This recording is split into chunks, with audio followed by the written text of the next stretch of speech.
NCERT book class 12 physics chapter 1 question number 3।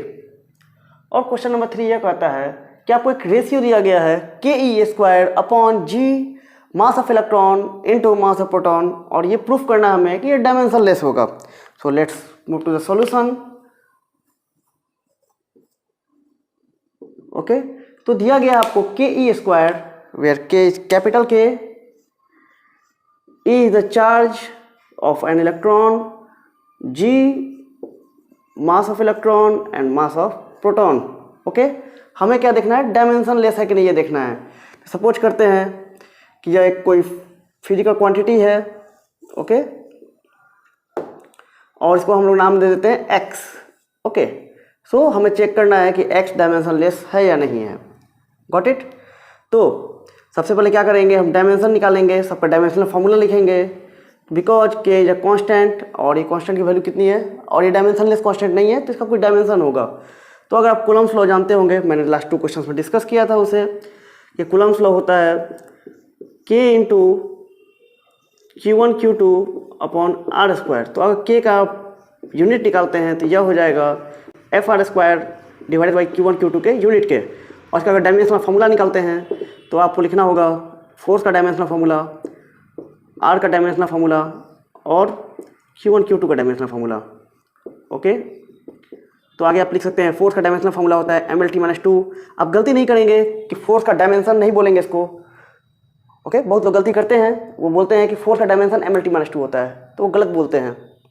Force का dimensional formula MLT-2 होता है। Force का डायमेंशन होगा 1 इन मास, 1 in length and -2 in time. Okay, और ये मैंने डिस्कस किया हुआ है एक वीडियो में। MLT-2 आर एक लेंथ है, तो यह लेंथ का स्क्वायर हो जाएगा। Q1 is a charge, so this will be IT, और AT आप A भी लिख सकते हैं, I भी लिख सकते हैं, IT। सो ML³ T-2 ये हो गया I² T², इसको आप लिख सकते हैं ML³ T-4 I-2। यह हुआ k का डायमेंशन। ओके, जब k का डायमेंशन लिखेंगे तो यह हो जाएगा ML³ T-4 I-2। क्या कर रहे हैं हम लोग, x का डायमेंशनल फॉर्मूला निकाल रहे हैं। ठीक है, इसको आप विद इन ब्रैकेट रख सकते हैं। SCM की बुक देखेंगे तो उन्होंने नहीं रखा है, बाकी बुक्स इसको फॉलो करती है। E क्या है, चार्ज है।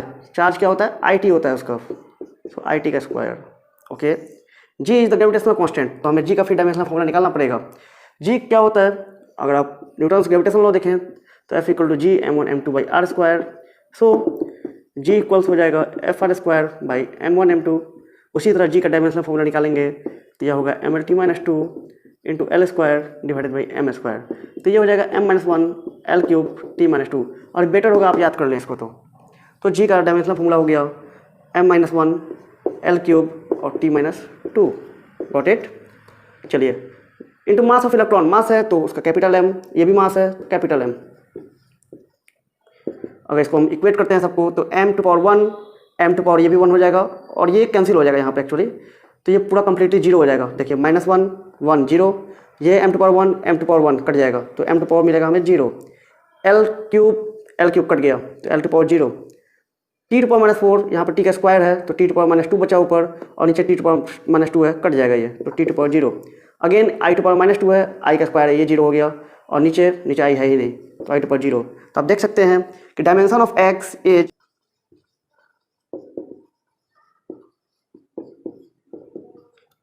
Zero in mass, 0 in length, 0 in time and 0 in current. जो भी बेस क्वांटिटीज थी उनमें किसी पर डिपेंड नहीं करता है। सो x जो है वो डायमेंशनलेस होगा, x इज डायमेंशनलेस। तो ये क्वेश्चन का पहला पार्ट हो गया। सेकंड पार्ट जो हमें निकालना है, सेकंड पार्ट बोला जा रहा है कि look up of A table of physical constants and determine the value of this ratio. इसका रेशियो निकालें, इसका रेशियो क्या होगा, इसकी न्यूमेरिकल वैल्यू कितनी आएगी। तो हम क्या करेंगे, k की वैल्यू रखेंगे, E की वैल्यू रखेंगे, G की वैल्यू रखेंगे, मास ऑफ इलेक्ट्रॉन रखेंगे, मास ऑफ प्रोटॉन रखेंगे, और इस तरह हमें ये वैल्यू मिल जाएगी। ओके, तो इसको रखते हैं हम। इसकी वैल्यू k की वैल्यू रखें तो k की वैल्यू 9 × 10⁹ होती है। ओके, हमने कूलम्स लॉ में कल डिस्कस किया था इसको। E का square that means charge on electron ये होता है 1.6 इंटू 10⁻⁻19 कूलम का स्क्वायर। अभी मैं यूनिट नहीं ले रहा हूँ, बाद में हम लोग लास्ट यूनिट लेंगे।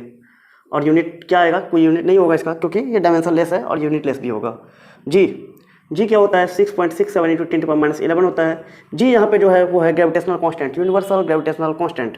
एम मास ऑफ इलेक्ट्रॉन, यहाँ पर मास ऑफ इलेक्ट्रॉन होगा 9.1 इंटू 10⁻31 kg। और अगला है mass of proton, mass of proton होता है 1.672 इंटू 10⁻27। ओके, जब इसको आप फाइनली कैलकुलेट करेंगे, मैं एक रफ वैल्यू निकालता हूँ इसकी, तो 9 इंटू 1.6 तो यहाँ हो जाएगा 14.4 इंटू 10⁻, यहाँ पर ये 1.6 का स्क्वायर है तो 2.56 इंटू 9, ये वैल्यू मुझे याद है 23.04 होता है if I am not wrong. तो 23.04 इंटू 10⁻9 और यहाँ -10⁻38 है, 10⁻38 घट जाएगा 10⁻29।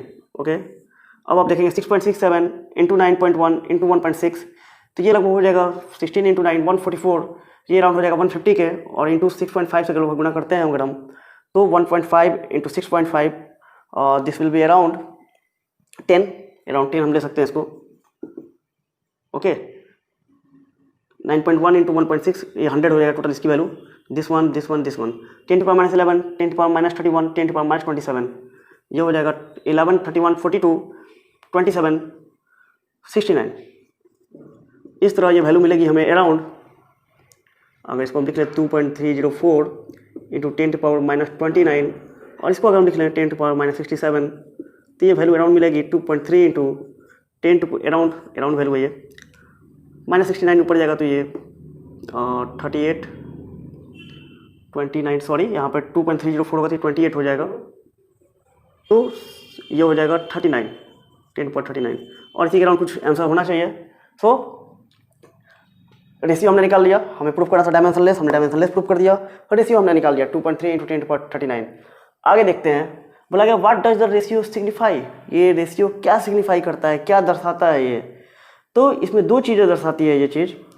अगर आप ये देखेंगे तो ये क्या है, इसको हम लिख सकते हैं कि E square upon are square, और इसको लिख सकते हैं GME/MP/r², और यही r² कैंसिल हो गया यहाँ पर। ठीक है, तो इसको अगर कंबाइंड रूप से लिखते हैं तो this is electrical force between two charge particles electron and proton, और ये क्या है gravitational force between this two charge particles electron and proton.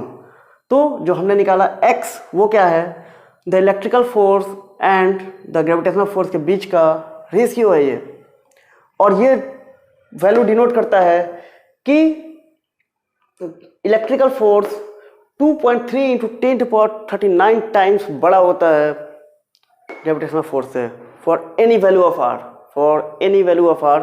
आप r की कोई भी वैल्यू लें, in the case of electron and proton electrical force gravitational force से 2.3 इंटू 10⁻39 टाइम्स बड़ा होता है, बहुत ही बड़ा होता है। ओके, तो ये रेशियो दिखाता है। एक और चीज़ जो मैंने बोला कि आर की आप कोई भी वैल्यू लें, आर की वैल्यू कितनी छोटी ले सकते हैं, कितनी बड़ी तो कुछ भी ले सकते हैं, कितना छोटा ले सकते हैं, तो वो अराउंड होना चाहिए 10⁻10 न्यूक्लियस के साइज से ज़रा बड़ा, क्योंकि न्यूक्लियस के साइज पर हम जाते हैं जब हम तब वहाँ न्यूक्लियर फोर्स आ जाता है, एक नया फोर्स आ जाता है।